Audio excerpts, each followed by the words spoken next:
kaparokya, ang pag-uusapan po natin ay patungkol nga po sa tila pag-aatake nga po ng supporters ng dating Pangulong Duterte o Rodrigo Roa Duterte na tinatawag nga pong DDS sa mga noontime program host na sina Vice Ganda at Henyo Master Joey De Leon. Ang pag-ataking ito ay patungkol nga po sa naging reaction ng dalawang TV host sa ginawa nga po ng isang kongresista na may tuturing po nating pambabastos sa isang nga pong host ng It's Showtime na si Ann Curtis. Yan po ang pag-uusapan natin ngayong araw po. Pero bago natin talakayan yan mga kaparokya, ako nga po pala si Mervin, ang tao sa likod ng YouTube channel na Kaparokya TV at ini-invite ko po kayo mga kaparokya na pakisubscribe ang aking YouTube channel at paki-like and share nyo na rin nang sa gayon ay mas ma-recognize nga po tayo ni YouTube at para mas marami pa pong makapanood ng mga in-upload po nating video. Anyway, kamusta kayo mga kaparokya? Naway nasa mabuting kalagayan po kayo habang pinapanood nyo po ang video ko na ito. At lahat po ng naapektuhan ng giyera sa Middle East ay sana nasa mabuting kalagayan po kayo at mag-ingat po kayo palagi. So yun nga po mga kaparokya, nitong nagdaang mga araw ay talagang viral ang pambabastos ng isang kongresista ng 4th District ng Quezon City na si Bong Suntay. So sa mga viewers po natin, para sa akin ay hindi po dapat natin binoboto yung mga gantong uri ng politiko, yung nambabastos ng mga kababaihan. Bilang isang public servant or public figure ay dapat maging isang modelo or mabuting modelo nga po tayo sa mga Filipino. Kaya mag-isip-isip po kayo sa mga viewers natin na taga District 4. Sana wag nyo na pong suportahan para sa akin mga parokya yung kongresistang ito. But anyway mga kaparokya, nitong pagbabalik ni Vice Ganda ay tila pinatamaan nito ang nambastos kay Ann Curtis na isang kongresista na si Congressman Bong Suntay. Pero ang ginawa po nitong patama ay idinaan niya po sa isang contestant ng laro-laro pig na kung saan ay medyo maluwag nga po yung tila bra ng nasabing contestant. At yun nga po medyo, alam naman po natin, gagawa ng segue si Vice Ganda na kesyo nagagalit. At ito nga po ang sinabi ni Vice Ganda sa contestant na patama kay Congressman Bong Suntay. Sabi niya dito mga parokya, pinag-iinit mo yung ulo ko.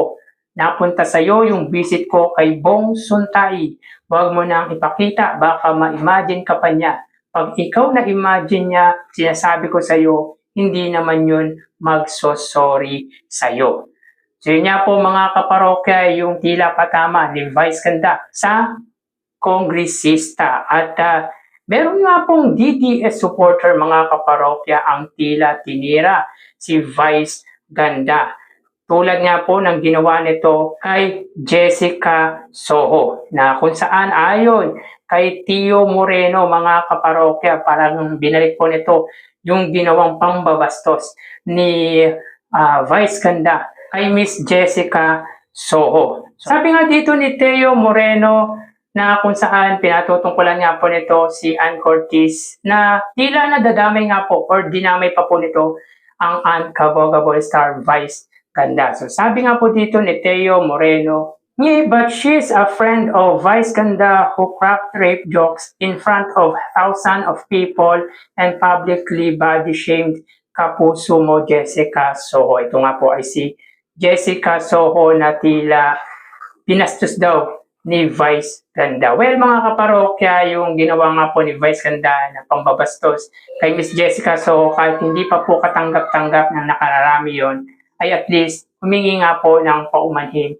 si Vice Ganda sa TV anchor na si Miss Jessica Soho. At humingi na rin po ng paumanhin si Vice Ganda sa ginawa nga po niyang rape jokes. Subalit, yung nambastos kay Ann Curtis na si Bong Suntay ay hindi nga po nagbigay ng statement kahit humingi man lang po ng paumanhin kay Ann Curtis. Talagang matigas nga po si Bong Suntay at pinaninindigan nito na wala siyang masamang hangarin sa sinabi niya hinggil nga po sa tila pambabastos kay Ann Curtis. Nakakatawa lang mga kaparokya sapagkat yung mga nakalipas na ginawa ng It Showtime host na si Vice Ganda ay muli pong binabalik. Parang out of context na nga po ito. Ang gusto lang naman po ng nakararami kung nakagawa nga po ng hindi maganda o hindi nga po naayon lalo na sa mga kababaihan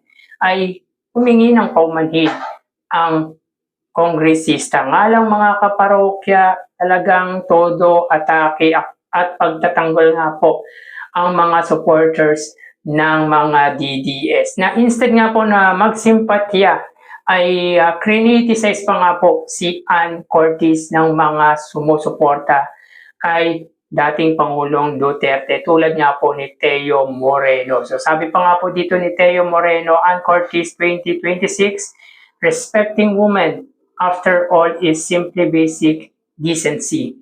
Ann Curtis 2013, I can buy you your friend and this club, allegedly shouted at TV host Pumela Baranda, who is a woman too. Ito yung mga bagay mga kaparokya na out of context dito mga kaparokya ay gusto lang po ng nakararami na respetuhin si Ann Curtis bilang isang babae.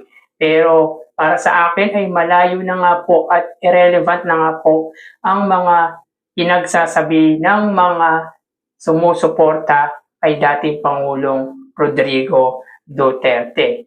Tulad nga po ng sinabi natin, kapag bumalik nga po si Vice Ganda sa Showtime, malamang sa malamang ay pariringgan or titirahin nga po nito si Bong Suntay. Tulad ng nangyari sa isang contestant nga po ng Laro-Laro Pic na idinaan nga po yung tila pag-init ng ulo nito sa contestant na kunwari lang naman po yun para lang po may ma-segue si Vice Ganda sa kongresista.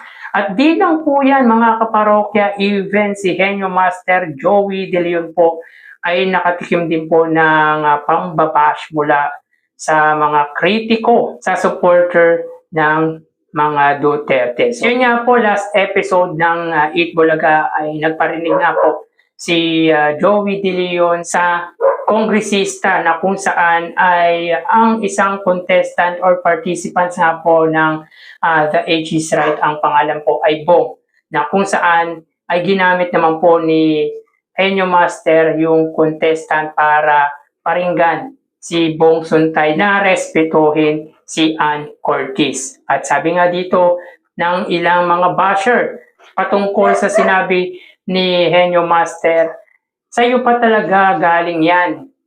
Coming from Joey De Leon, tapos may mga question pa po.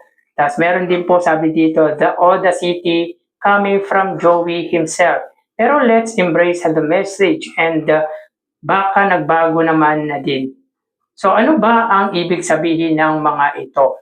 Siguro gusto nilang sabihin yung nangyari nga po sa controversial na si Pepsi Paloma na magpasanggang ngayon mga kaparokya ay pilit na ino-open nila yung mga bagay patungkol nga po sa dating sexy actress na wala naman pong patunay na talaga nga pong ginawa ni na Joey De Leon, Bossing at ni Richie De Horse yung patungkol nga po dito. Itong mga taong ito mga kaparokya ay sa palagay natin ay sumusuporta sa dating Pangulo. Sapagkat kung tayo ay nasa matinong kaisipan, mas gugustuhin po natin na doon tayo sa tama.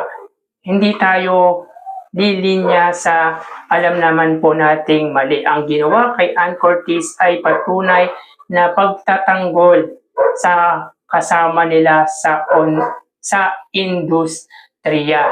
Kaya yung mga ganitong nambabatikos kay Henyo Master, kay Vice Ganda, ito po ay mga supporters ng dating Pangulong Duterte. Ganito po sila manira at kahit out of context na po sila, kahit malayo na po sa pinag-uusapan, ay gagawa sila ng ikababalik nila sa mga nang criticize kay Bong Suntay. Knowing naman na si Bong Suntay ay supporter ng dating Pangulong Duterte at ngayon Vice Presidente Sara Duterte. So sa atin lang naman dito mga kaparokya ay humingi ng paumanhin at tanggapin ang pagkakamali ng dating kongresista.